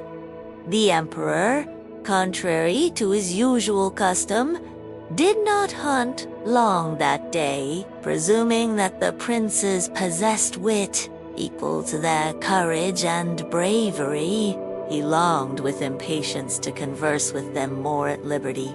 He made them ride on each side of him, an honor which was envied by the Grand Vizier, who was much mortified to see them preferred before him.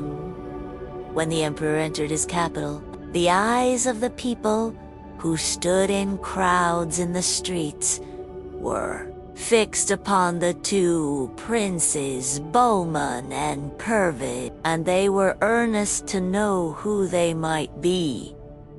All, however, agreed in wishing that the Emperor had been blessed with two such handsome princes, and said that his children would have been about the same age if the Queen had not been so unfortunate as to lose them. The first thing the emperor did when he arrived at his palace was to conduct the princes into the principal apartments, who praised without affectation the beauty and symmetry of the rooms and the richness of the furniture and ornaments. Afterward, a magnificent repast was served up, and the emperor made them sit with him, which they at first refused, but finding it was his pleasure, they obeyed. The emperor, who had himself much learning, particularly in history, foresaw that the princes, out of modesty and respect, would not take the liberty of beginning any conversation.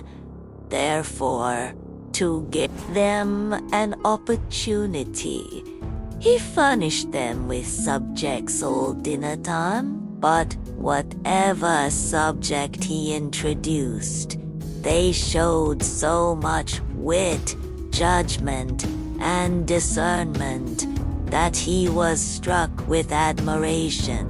"Were these my own children?" said he to himself, "and I had improved their talents by suitable education, they could not have been more accomplished or better informed." In short, he took such great pleasure in their conversation that, after having sat longer than usual, he led them into his closet, where he pursued his conversation with them, and at last said, "I never supposed that there were among my subjects in the country youths so well brought up, so lively, so capable, and I never was better pleased with any conversation than yours. But it is time now we should relax our minds with some diversion. And as nothing is more capable of enlivening the mind than music, you shall hear a vocal and instrumental concert which may not be disagreeable to you." The emperor had no sooner spoken than the musicians, who had orders to attend, entered and answered fully the expectations the princes had been led to entertain of their abilities. After the concerts, an excellent farce was acted, and the entertainment was concluded by dancers of both sexes.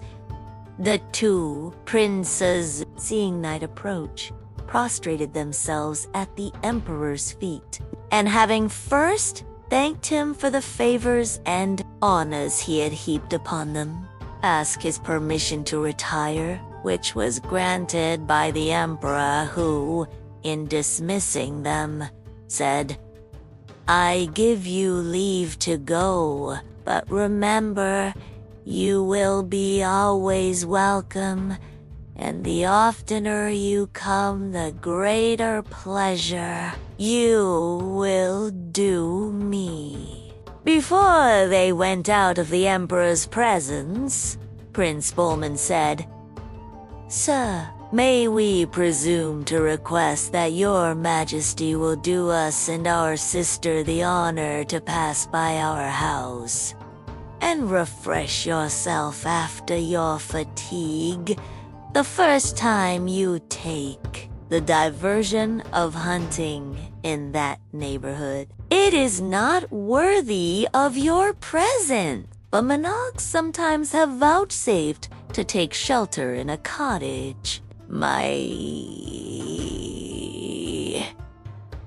children," replied the emperor, "your house cannot be otherwise than beautiful and worthy of its owners. I will call and see it with pleasure, which will be the greater for having for my hosts you and your sister, who is already dear to me from the account you give me of the rare qualities with which she is endowed.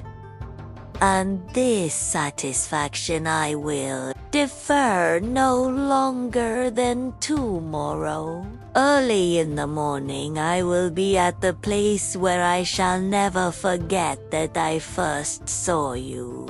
Meet me, and you shall be my guides." When the princes Balman and Purvis had returned home, they gave the princess an account of the distinguished reception the emperor had given them, and told her that they had invited him to do them the honor, as he passed by, to call at their house, and that he had appointed the next day. "If it be so," replied the princess, "we must think of preparing a repast fit for his majesty.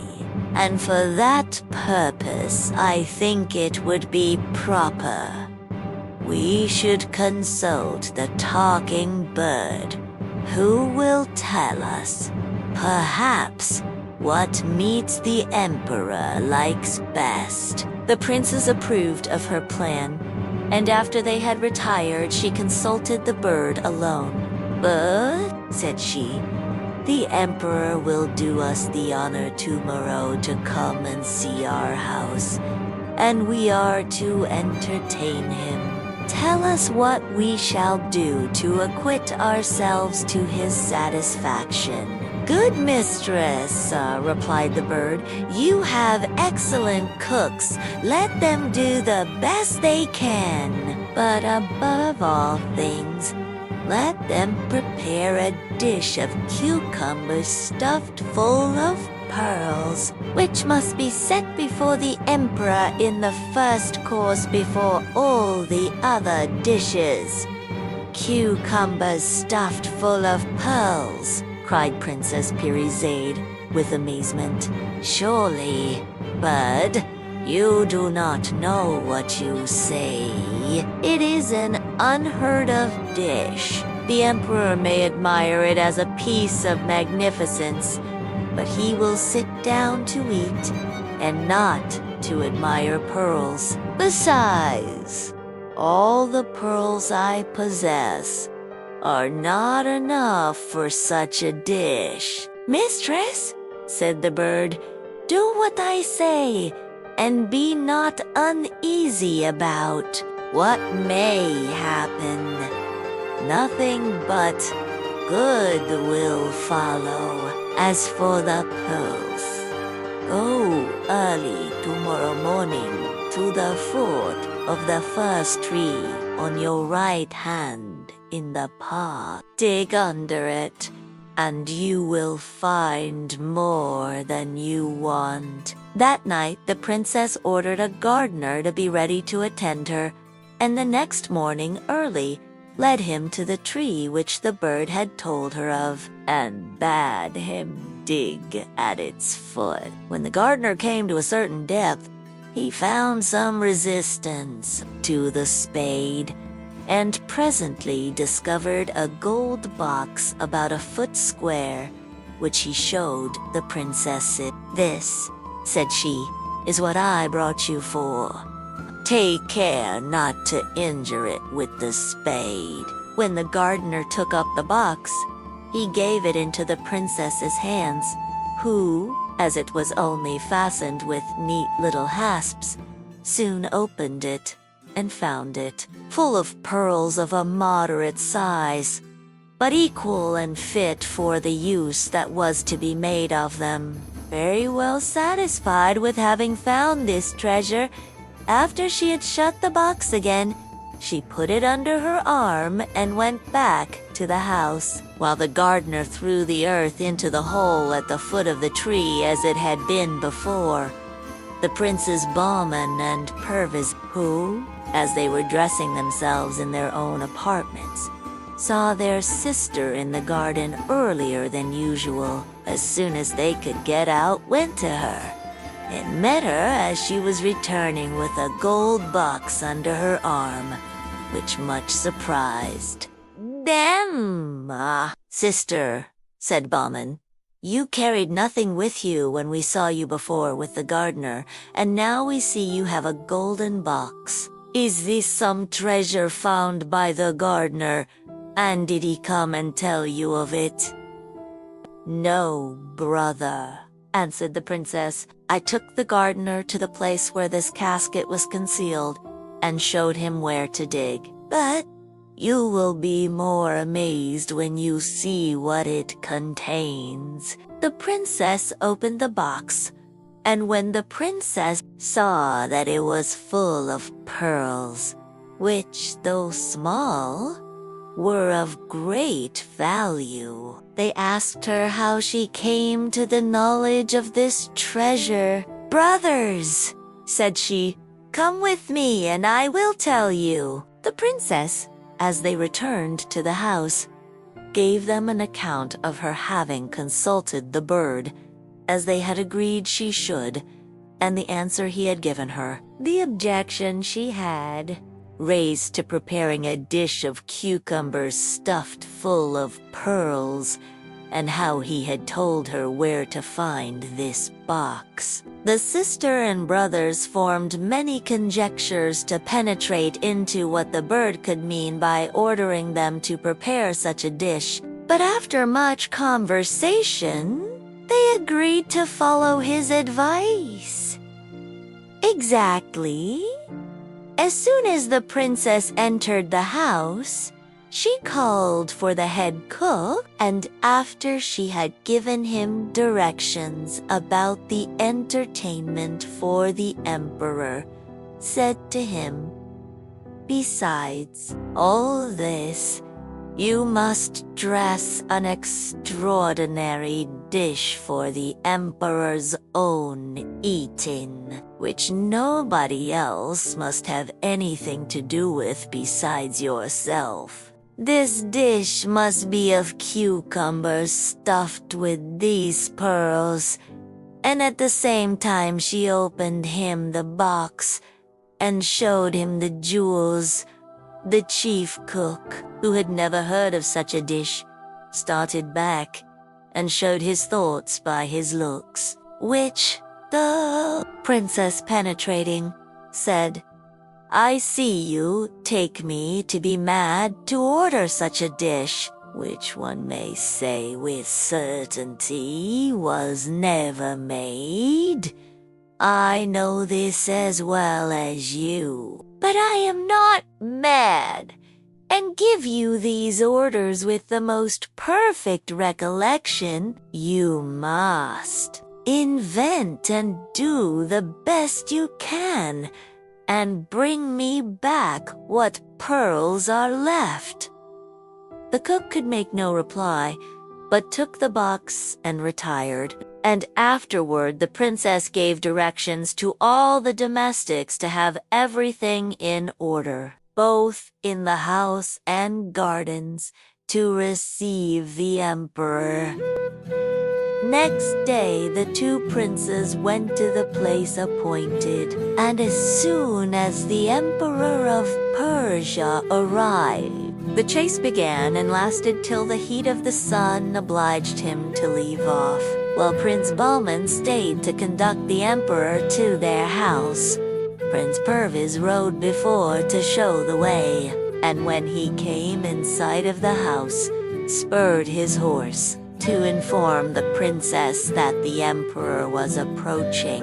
But she had been told by some servants whom she had placed to give notice, and the prince found her waiting ready to receive him. When the emperor had entered the courtyard and alighted at the portico, the princess came and threw herself at his feet, and the two princes informed him she was their sister, and besought him to accept her respects. The emperor stooped to raise her, and after he had gazed some time on her beauty, struck with her fine person and dignified air, he said, "The brothers are worthy of the sister, and she worthy of them, since, if I may judge of her understanding by her person, I am not amazed that the brothers would do nothing without their sister's consent. But," added he, "I hope to be better acquainted with you, my daughter, after I have seen the house." "Sir," said the princess, "it is only a plain country residence, fit for such people as we are, who live retired from the great world, it is not to be compared with the magnificent palaces of I cannot perfectly agree with you in opinion, said the Emperor very obligingly, for its first appearance makes me suspect you. However, I will not pass my judgment upon it till I have seen it all. Therefore be pleased to conduct me through the apartments.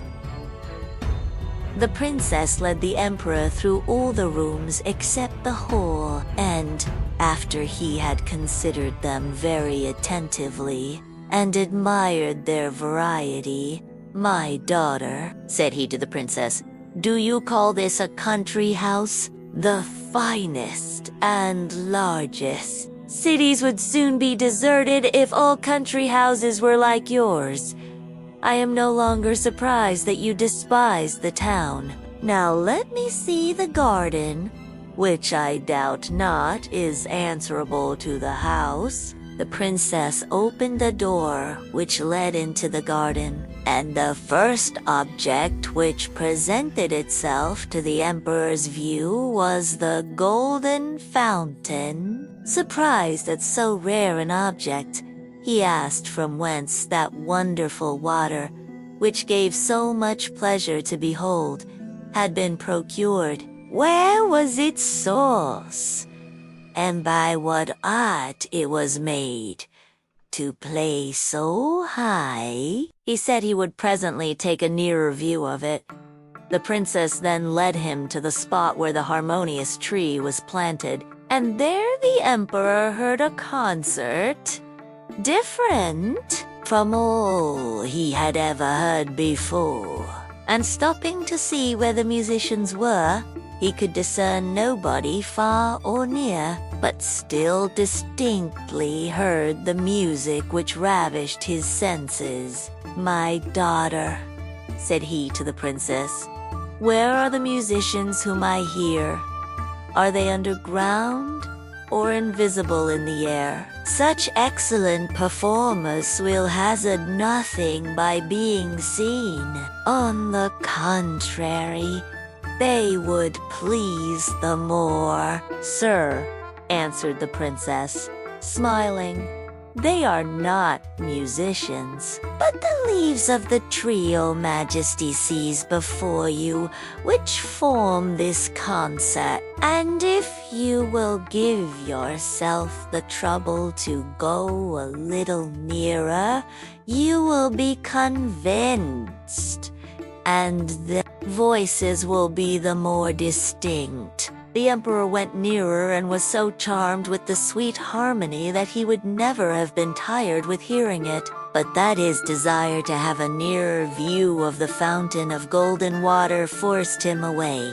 "Daughter," said he, "tell me, I pray you, whether this wonderful tree was found in your garden by chance, or was a present made to you, or have you procured it from some foreign country? It must certainly have come from a great distance. Otherwise, curious as I am after natural rarities, I should have heard of it. What name do you call it by?" "Sir," replied the princess, "this tree has no other name than that of the singing tree, and is not a native of this country. It would at present take up too much time to tell your majesty by what adventures it came here. Its history is connected with the golden water and the talking bird, which came to me at the same time, and which your majesty may presently see.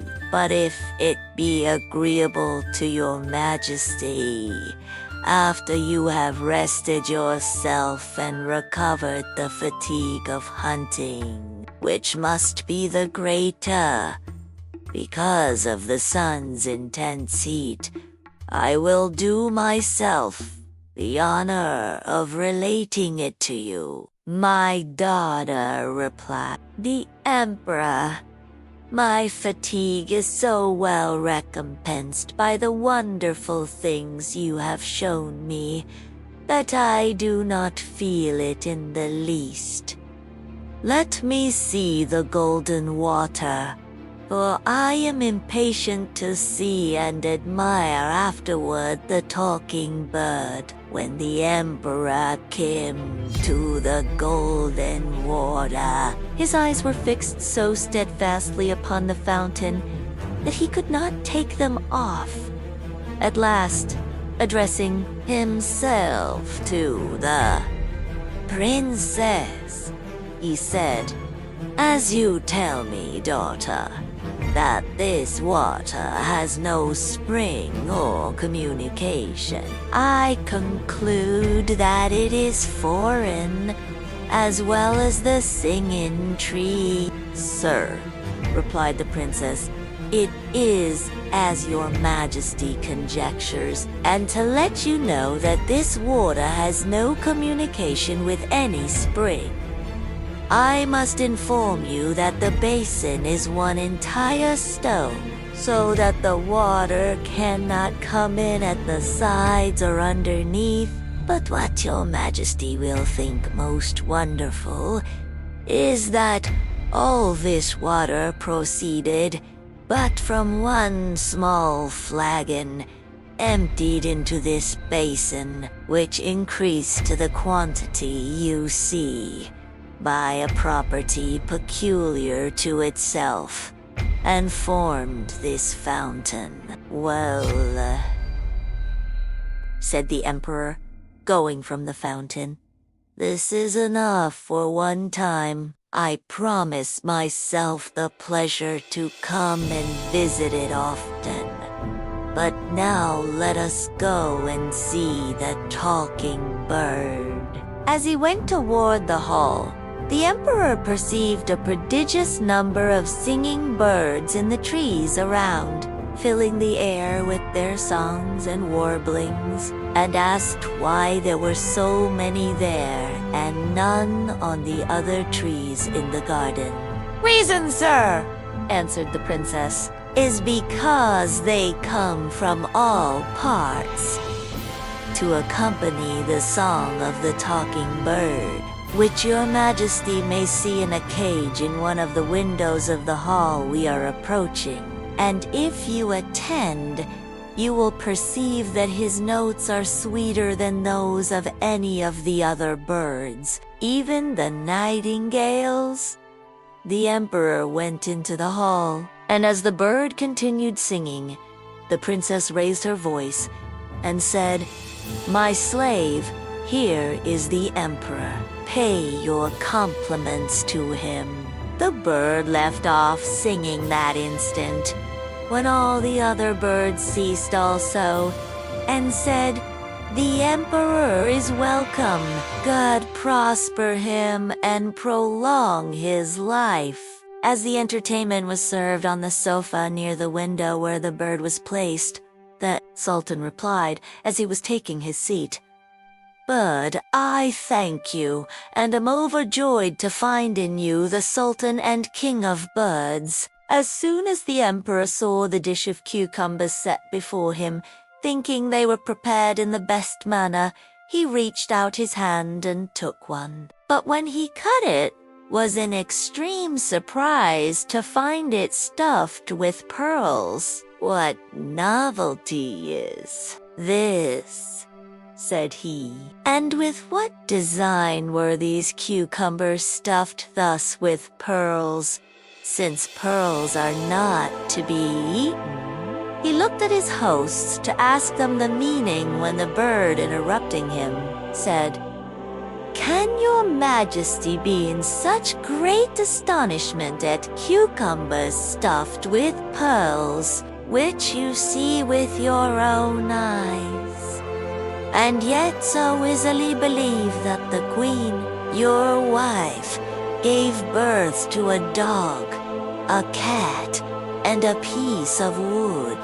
"I believed those things," replied the emperor, because the attendants assured me of the facts.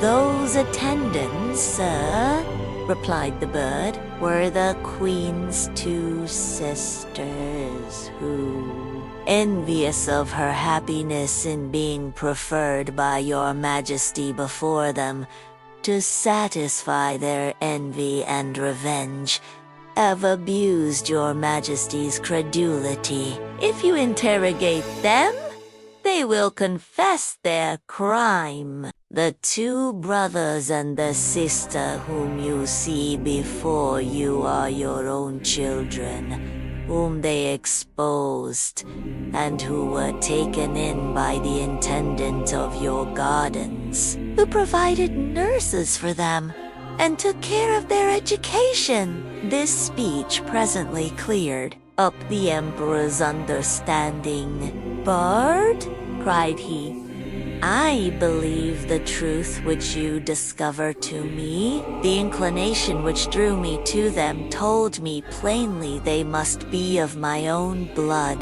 Come then, my sons, come, my daughter, let me embrace you and give you the first marks of a father's love and tenderness. The emperor then rose, and after having embraced the two princes and the princess, and mingled his tears with theirs, said, It is not enough, my children. You must embrace each other, not as the children of the intendant of my gardens, to whom I have been so much obliged for preserving your lives, but as my own children, of the royal blood of the monarchs of Persia, whose glory I am persuaded you will maintain. After the two princes and princess had embraced mutually with new satisfaction, the emperor sat down again with them and finished his meal in haste, and when he had done, said, My children, you see in me your father. Tomorrow I will bring the queen, your mother. Therefore prepare to receive her. The emperor afterward mounted his horse and returned with expedition to his capital. The first thing he did, as soon as he had alighted and entered his palace, was to command the Grand Vizier to seize the queen's two sisters.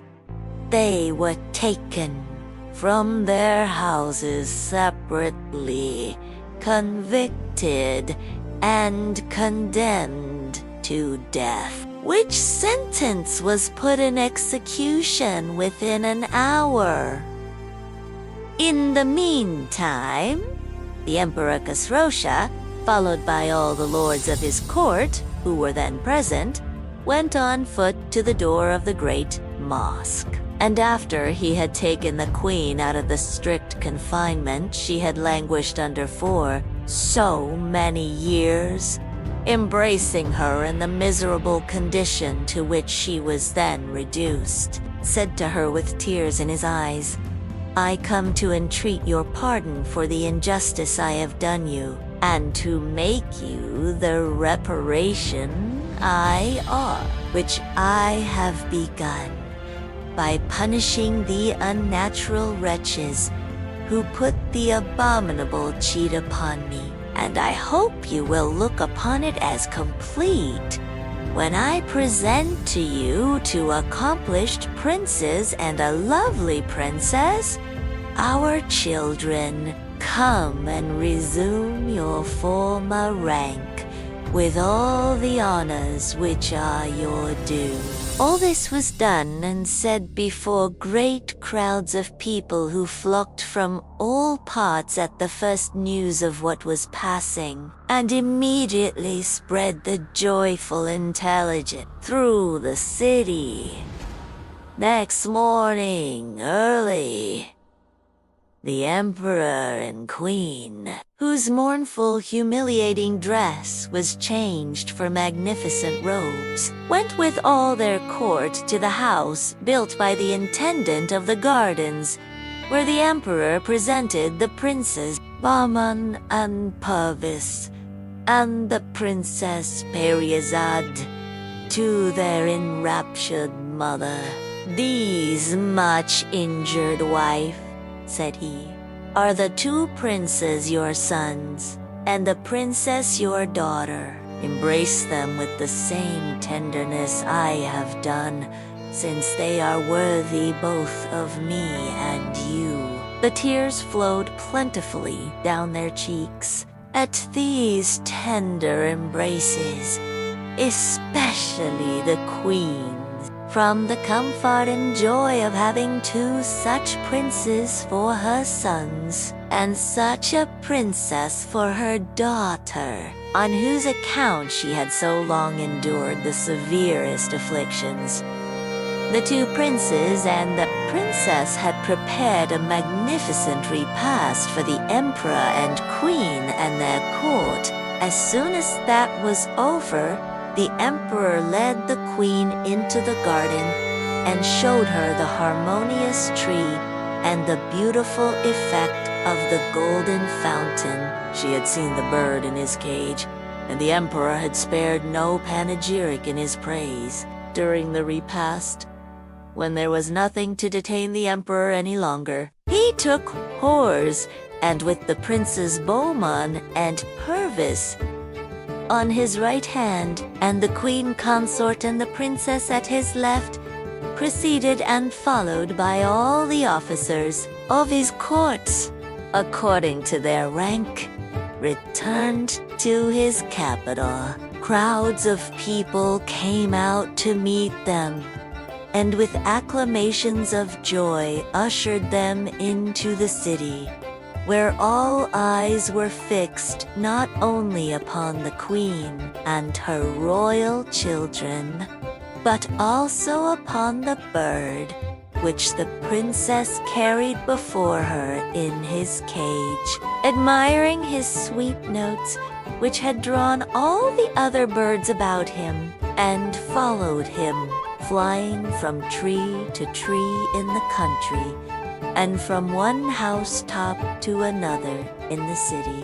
The princes Bahman and Pervizen, the princess Periazad, were at length brought to the palace with pomp, and nothing was to be seen or heard all that night but illuminations and both in the palace and in the utmost parts of the city, which lasted many days, and were continued throughout the empire of Persia. As intelligence of the joyful event reached the several provinces,